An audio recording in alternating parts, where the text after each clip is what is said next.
You know, I've been thinking. For a few. I've been thinking. Yeah, for a few months, man. When I see all the corruption that's going on with Donald Trump, convicted felon 47. I think back when I was a little kid. Man, when I was growing up, probably 14, 15 or something like that. And me and my homeboys and family members and friends, we used to be talking around in the neighborhood, at home in the crib. We sit around and talk and stuff, and we always be like, there's never going to be a black president, man. White people, they the majority. They never going to vote for that. They never going to have a black man as a president. But I was wrong about that. Now, this when I'm younger, like 14, 15, I was wrong, though. It came to pass that there was a black president. But we always thought, because I had numerous conversations with people like this, because that's how I was. I was kind of like a critical thinker as a teenager. As a kid and a teenager, I was very inquisitive. I used to like to go to the library all the time with most of my friends and family. I grew up with my nephews, kind of my age. My nephews and nieces and cousins, they were my age because all my brothers and sisters were older and they had children. When my mother had me kind of late in life, my mother had me kind of like at 40, close 38 or 40, and all my sisters were like 19, 20, 21, 25. They were older, so I had nephews and cousins and stuff my age, so we used to hang together and play and stuff. I used to be like, let's go to the library. They'd be like, hey, we ain't going to the fucking library. You know what I mean? When I was like 8, 9, 10, I won't go to the library all the time. They'd be like, you crazy. Saturday morning, I'd be like, let's go to the library, y'all. They'd be like, nah, we're going to play basketball.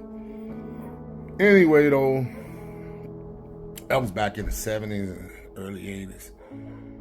Late 70s and early 80s. But y'all, it's crazy because we used to say the white man ruled the world and it's nothing we can do about it. We used to say shit like that. Like this country racist.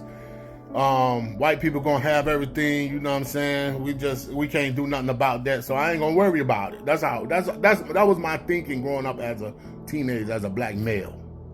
I got older and, saw that I could maybe do things differently and avoid interfering with getting involved with white people a lot. Because we really don't want to deal with white people. We black men, we don't want to deal with no white people, period. 90% of us don't want to fuck with y'all. Because you always have been throughout the history of this country detrimental to our well-being. So we really don't want to be bothered with y'all. There's a lot of white people say, yeah, black and white shouldn't mix. We fucking don't want to be bothered with y'all. We tried to have our own Black Wall Street, black this, black that, in Tulsa and different places, Wilmington. Y'all come in jealous and tear the shit up, kill everybody. We tried to avoid y'all. The country wouldn't be shit without us, but we tried to avoid y'all. We came in, built the country for y'all, helped you build it or whatever, on the backs of our ancestors, and we just like, leave us the fuck alone. But you won't. You got your Gestapo police out there like the slave the dudes that went after people to get the slaves back. They out here, the fugitive task force and all that fucking with us. We don't want to be bothered with y'all, man. But we don't have no choice. So most of the time we don't have no choice. We're going to encounter a white person because y'all the majority.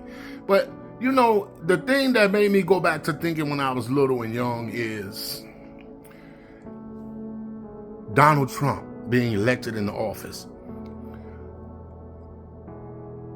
The next day on November 6th when I woke up and I realized that motherfucker was the president. I laid in the bed for a second, man, because I had to try to fathom what had just occurred, try to get my head around it, because I knew that Kamala Harris, no matter what you thought about her, was more competent as an individual and more compassionate and intelligent with the way she was handling herself better than him. So it was a rude awakening for me, because she didn't threaten nobody or anything. This man was calling people names, cussing all over the place, accusing people of a lot of racist things. They eating the cats and the dogs and all kinds of shit.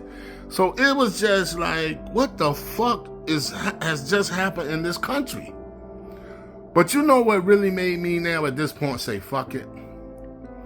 When the senators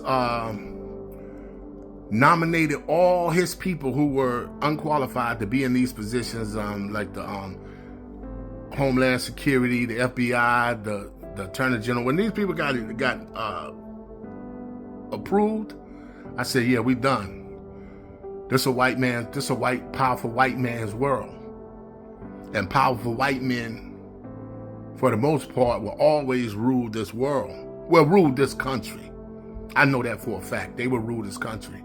So I started not worrying about it no more. But I used to think when I was little, like the white, I didn't have an understanding of what I was thinking. But now I go back to that because it's like, it's right in my face now. The white man does rule this country.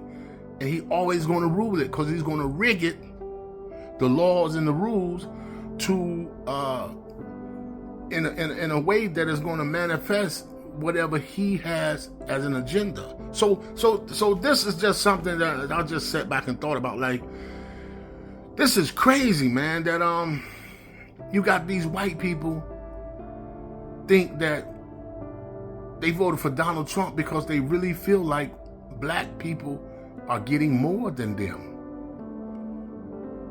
The only reason they made affirmative action, I don't really think we even get much advantage from DEI anyway. We're doing it's for women, it's for everybody, you know, all different minorities, Native Americans. But it's crazy that white people for years have gotten hired at jobs where black people were more qualified, but they got hired because of their race, or they knew somebody, their family member was in the job, and they now want to turn it against us and say that we're getting hired because we're unqualified, when there's a white man who way more qualified that should have got the job. They don't even want the white woman to get the job. They just want a white man to get the job. But that's something. It's deeper than that. You know what I mean? It's a lot going on. But the bottom, the underlying denominator is racism. It's racism, you know what I mean? And white fear, as Roland Martin would say, white fear. But it's crazy that I used to think that when I was younger, and then when I went to college and stuff, I went to a HBCU and I learned a lot about African history. And then I did a little more research on myself, on my own, because my major was English, so I read a lot of anthologies that had a lot of African American history writers and authors and poets in these anthologies. And yeah, it's crazy, man. It's crazy how it all comes full circle in my head, that like, yeah, the white man is gonna rule rule America forever. And Donald Trump is corrupt as hell, and he's getting away with it. It's crazy. I mean, it's remarkable, y'all. Just something I was thinking about. Peace.